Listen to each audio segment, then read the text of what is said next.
Hello, once again. This is another episode of the Indycar Monologues. Tonight, I will discuss McLaren's possible entry into IndyCar next year, Fernando Alonso, and Scott Dixon. How would those three fare next season if all three of them come in IndyCar and stay on the same team? Now, for those who are in the know in IndyCar, there is that big rumor that Fernando Alonso is going to go to IndyCar next year. This is going to be his final year in Formula One. He will go to IndyCar next year in a McLaren entry, probably connected to Andretti Autosport. Probably the worst kept secret in motorsports right now. The surprising thing is Scott Dixon. Now, for anybody who's watched IndyCar for a long period of time, Scott Dixon is basically a GOAT now. One of the best of all time. Third on the all-time IndyCar's win list behind Mario Andretti and leader AJ Foyt. He also has 4 championships to his name. He's basically been one of the top drivers for a generation. And he's done everything in the sport. He's won the Indy 500. He's won the championships. He's done it all with one team. Target Chip Ganassi Racing. Well, now just Chip Ganassi Racing. I'm so used to saying Target with Chip Ganassi's name, but Target's no longer in motorsports. But Scott Dixon has got all but one win with Chip Ganassi Racing. His one win outside of Chip Ganassi's with Pac West so many years ago at Nazareth, a track IndyCar needs to buy and market and rebuild. But that's another conversation for another day. But Scott Dixon, when he retires, he could be the greatest IndyCar driver of all time. You could make that argument for him. But right now, he's at a crossroads in his career. Though he is still one of the best drivers in the series, he's the points leader right now. He's coming off a third place finish at Road Atlanta, or Road America, excuse me, I say Atlanta. Track they need to go to. You go to Road Atlanta Indy cars. Coming off a third place finish at Road America, leading the points. He's had a great stretch in the last few weeks, probably the last month and a half. He's probably been the series best driver and has a great chance to win the championship. If he does win the title, it will be his 5th title of his career and will give him a lot of leverage in negotiations with Chip Ganassi and with McLaren. Scott Dixon's in a contract year.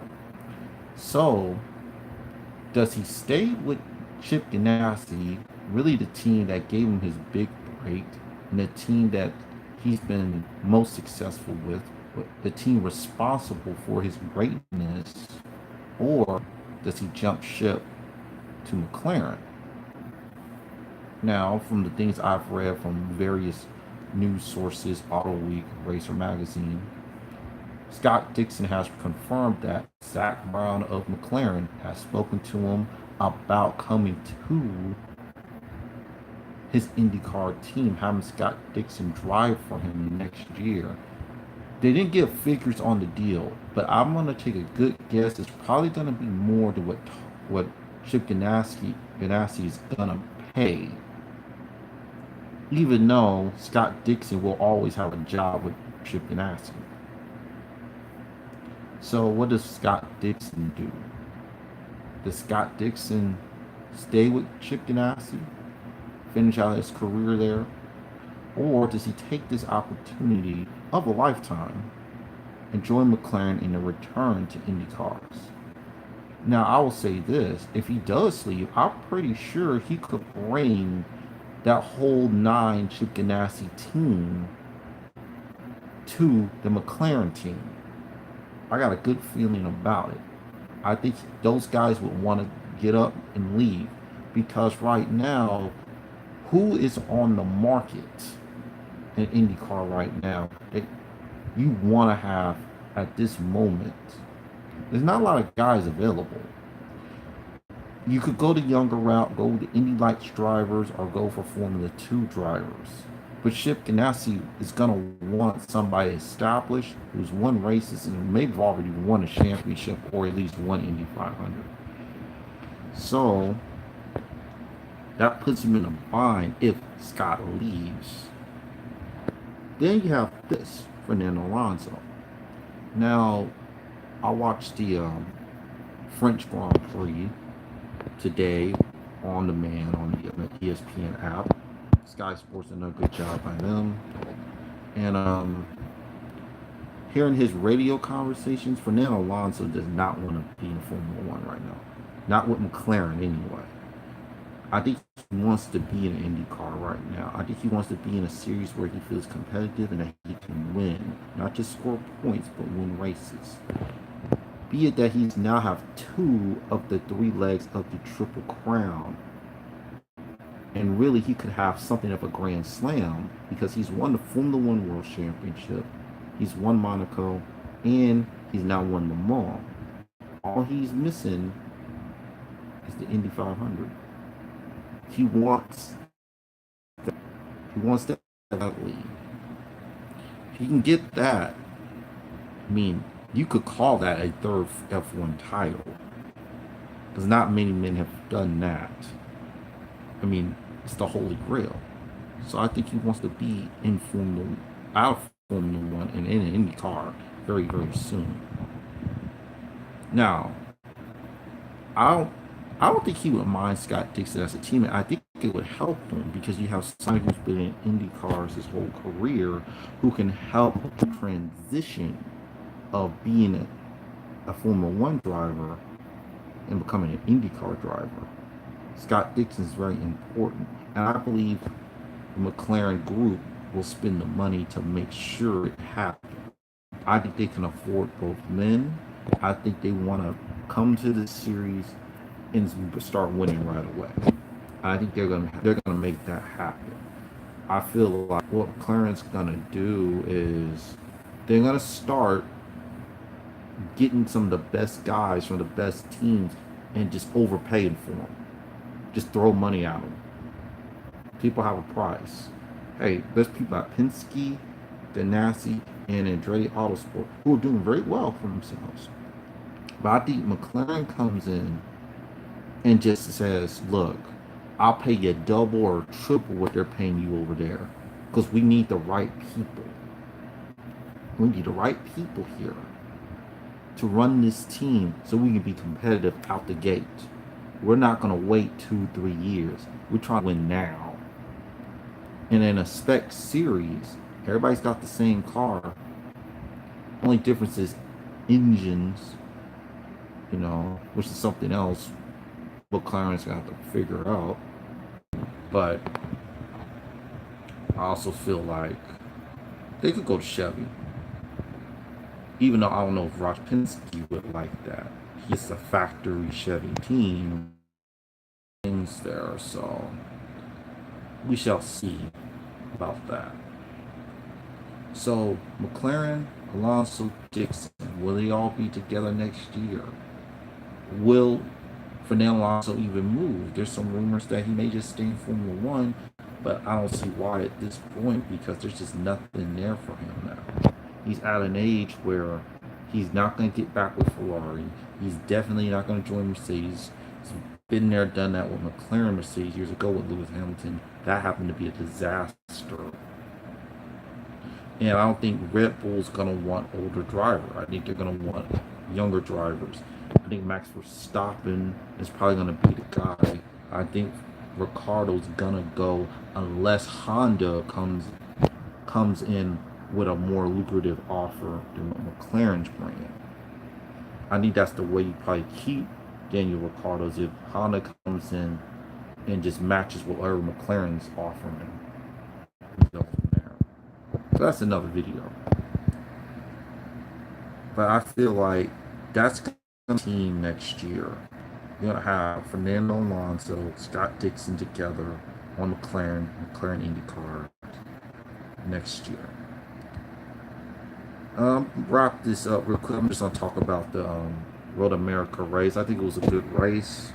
solid race, good driving.